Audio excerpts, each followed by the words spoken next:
যারা Hindu bridal makeover নিতে চাও তারা কিন্তু দ্রুত ইনবক্স করে বুকিং করে ফেলবে, নয়তো বা মোমো বিউটি পার্লারে চলে আসবে। আমাদের লোকেশনটি হচ্ছে নরসিংদী বেলাবো বাজার, সিএনজি স্টেশনের সামনে, স্বরাজের কাপড়ের দোকানের পিছনে momo beauty parlour. Hello everyone, welcome to my new blog. This is me বন্যা। আজ আমি কথা বলবো একটি হিন্দু ব্রাইড নিয়ে।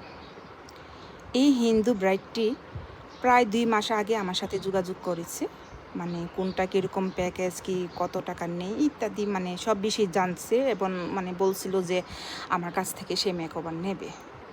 কি হলো হঠাৎ করে, সে আর মানে ডেট এসেছে কিন্তু সে আর আমার সাথে কন্ট্যাক্ট করেনি, মানে আমার কাছে সে মেকআপ নেবে না।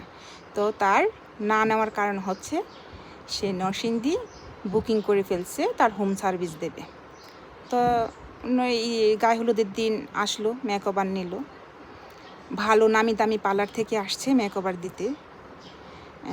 জায়গা যেটাই হোক, যে বড় পার্লার ছোটো পার্লার, আসলে এটা কিন্তু ঠিক না। মানুষ যে এই চিন্তাধারাটা করে, বড় পার্লার হলেই কাজ ভালো হবে আর ছোটো পার্লার হলেই কাজ খারাপ হবে, এই ধারণাটা কিন্তু ভুল, সম্পূর্ণভাবেই ভুল। যে অনেক পার্লারই আছে যাদের সম্বন্ধে আমরা জানি না, কিন্তু তাদের কাজ অনেক ভালো হয়। আচ্ছা যাক, সেই কথা। তারপর তার গায়ে হলুদের সাজ একদমই বাজে হয়েছে, যে তার মনটা একদমই নষ্ট হয়ে গেছে। সে তো তার ধারণা বেলাবরের ভিতর তাকে ভালো কে সাজাবে, বেলাবরের ভিতর তার মন মতো কেউ সাজাতে পারবে না। সেজন্য যাও আমার সাথে কন্ট্যাক্ট করেছিল আমার কিছু কাজ দেখে, কিন্তু সে আবার নরসিংদী বুকিং করে ফেলছিল। তার মানে ফটোগ্রাফার খুব ভালো এনেছিল, তো তার ফটোশ্যুটটা তার মন মতো হবে, তো সাজ ভালো লাগেনি, তো তার একটা চিন্তায় পড়ে গেল। তো যথারীতি সে কী করলো, আমার সাথে কন্ট্যাক্ট না করে আরেকজনের মাধ্যমে আবার কন্ট্যাক্ট করছে যে সে আজকে ব্রাইডাল মেকওভার নেবে। তো আমি বললাম আসুক, সমস্যা তো নাই। হ্যাঁ, যার যেখানে ইচ্ছা সে সেখানে কাজ করতেই পারে, সেটা তো আমার দেখে লাভ নেই, আমার কাজ আমি করব।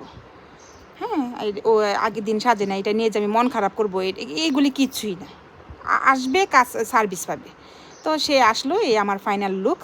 আমি যে ওকে জিজ্ঞেস করলাম কীরকম সাজতে চাও, তো সে বললো শুধু আমার মাঝখানে একটু নিয়ে আলপনা করে ডট ডট দেবেন, আর কোনো ডিমান্ড ছিলই না, বা হয়তো বা সে লজ্জা আমাকে বলতেছে না। আচ্ছা যাক, আমি আমার চয়েস মতো হেয়ার স্টাইল আর লুক করেছি। সে তো মহা খুশি সাজ দেখে, সে নাচতেছে রীতিমতো, মানে সাজ তার কাছে এতটাই পছন্দ হয়েছে।